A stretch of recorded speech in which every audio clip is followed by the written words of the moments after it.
Hi everybody, this is Mrs. Kirk signing in with you again.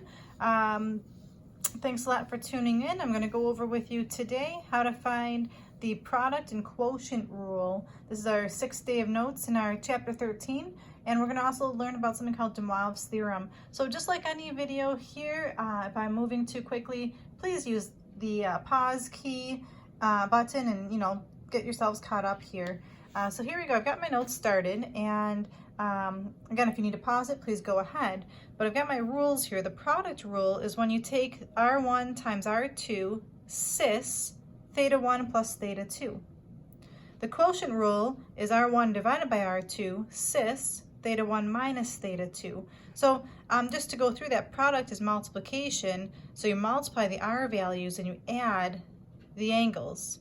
For quotient, I'm dividing the R values and subtracting the angles. And then we've got a power rule. The power rule is R to the nth power cis n times theta. And one side note here is that the final angle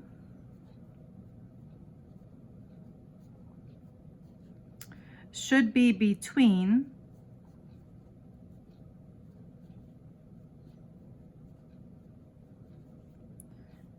0 to 2 pi. If you get an answer that's larger than 2 pi, just subtract 2 pi from it to make it smaller.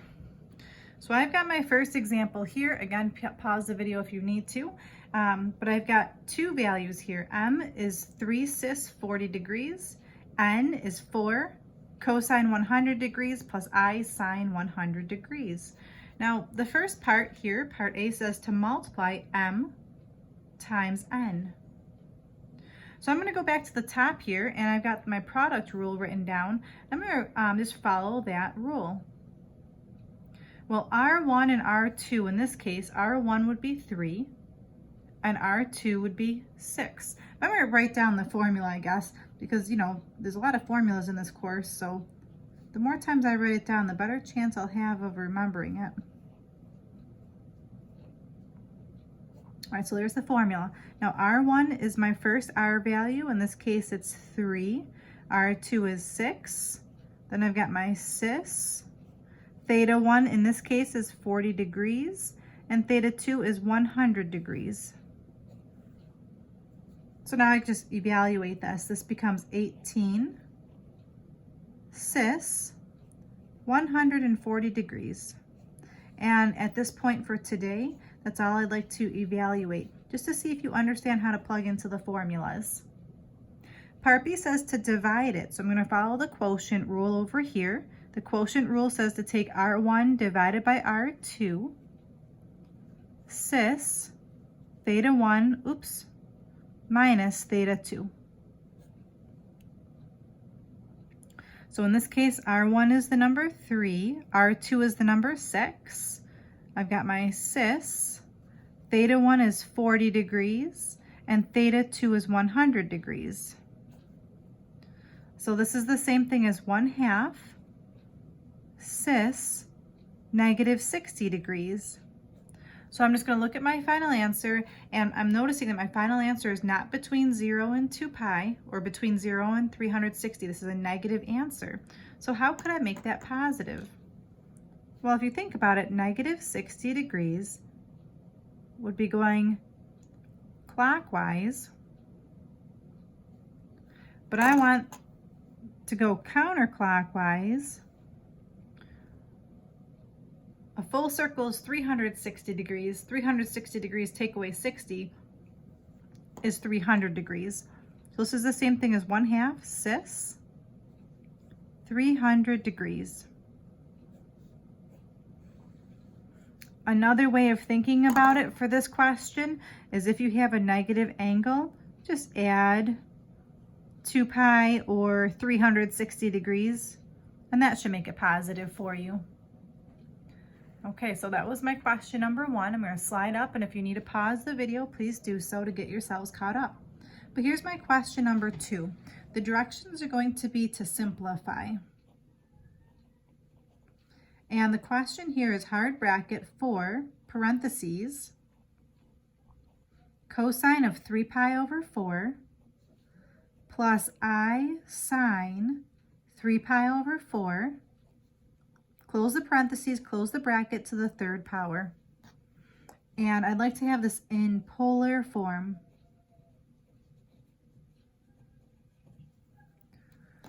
So just again, this is already an expanded form. This is the same thing as saying 4 cis 3 pi over 4. So I'm going to go ahead and just rewrite that because I like to see it in shortcut notation. So I'm taking that and I'm trying to cube this and see what it gives me. Well, I'm going to go back to the top of my notes here. This is the power rule. See, I've got to the power of 3. This is the power rule. I'm going to write that down for myself because these are my notes. I'm going to use the power rule.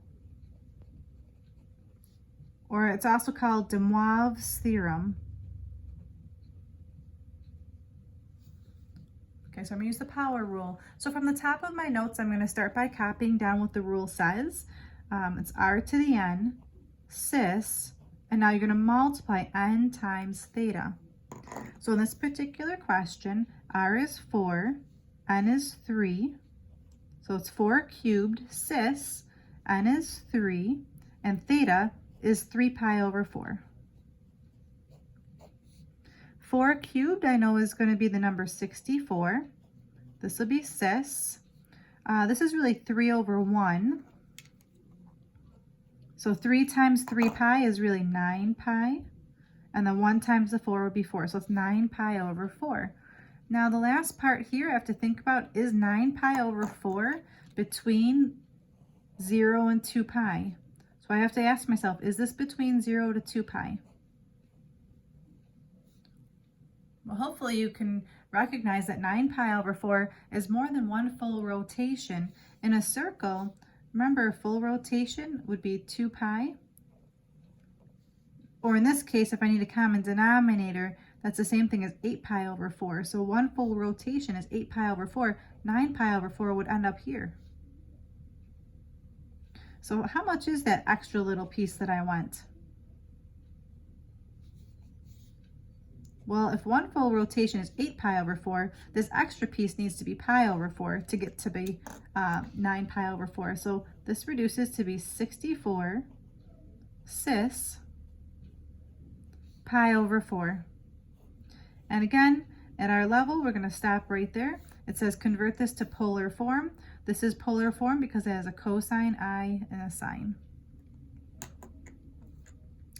Okay, my question number 3. Convert 64 cis pi over 4 to a complex number. So depending on the directions, I'm just taking, if you notice here, this was my answer to question number 2. In question number 2, they wanted me to leave it at polar form. So that's what polar form looks like. This is polar form. But I want this to be in a complex number. A complex number is just a plus bi. There's no cosine and there's no sine at all. So how can I go about doing that?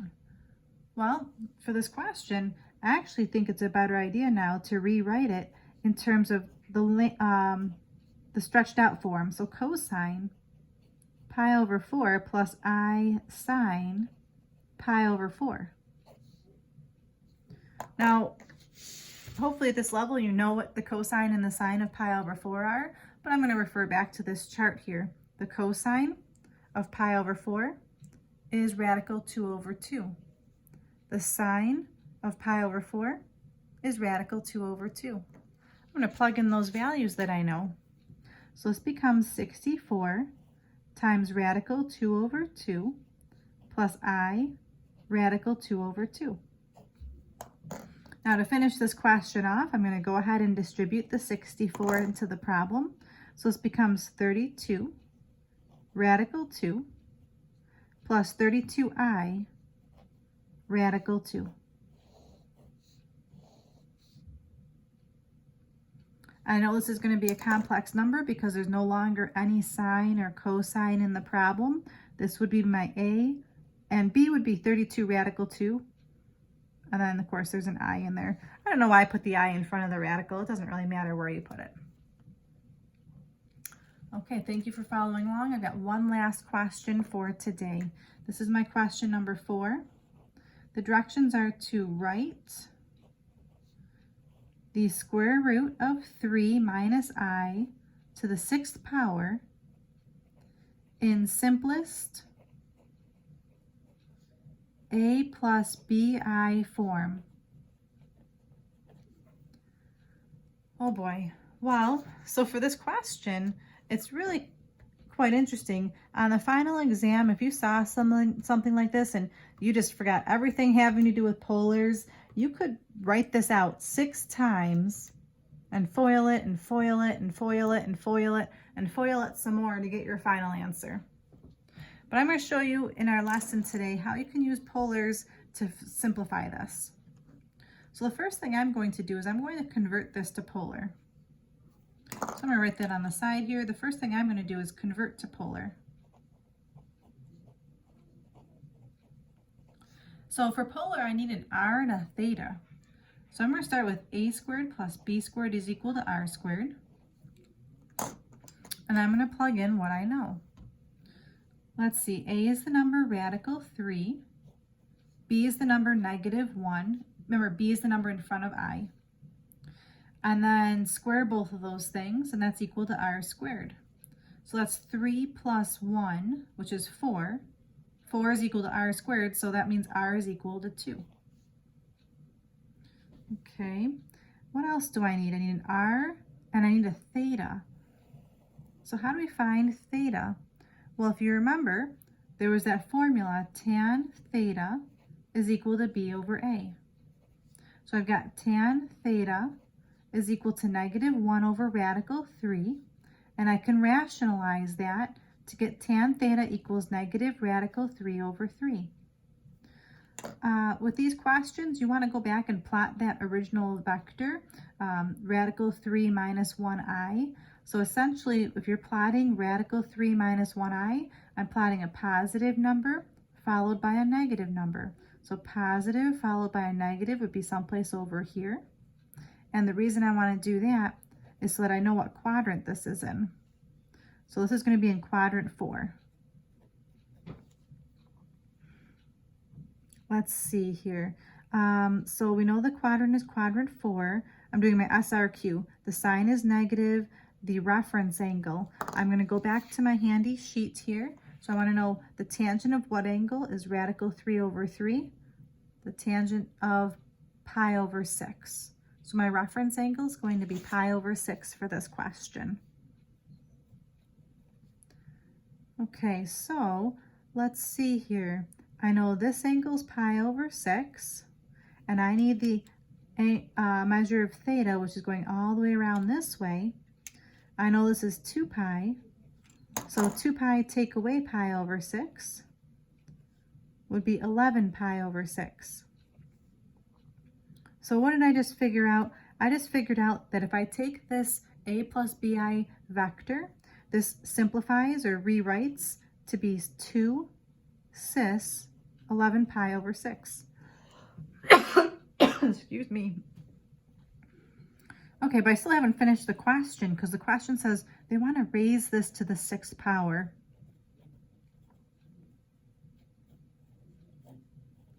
So now I can use de Moivre's theorem.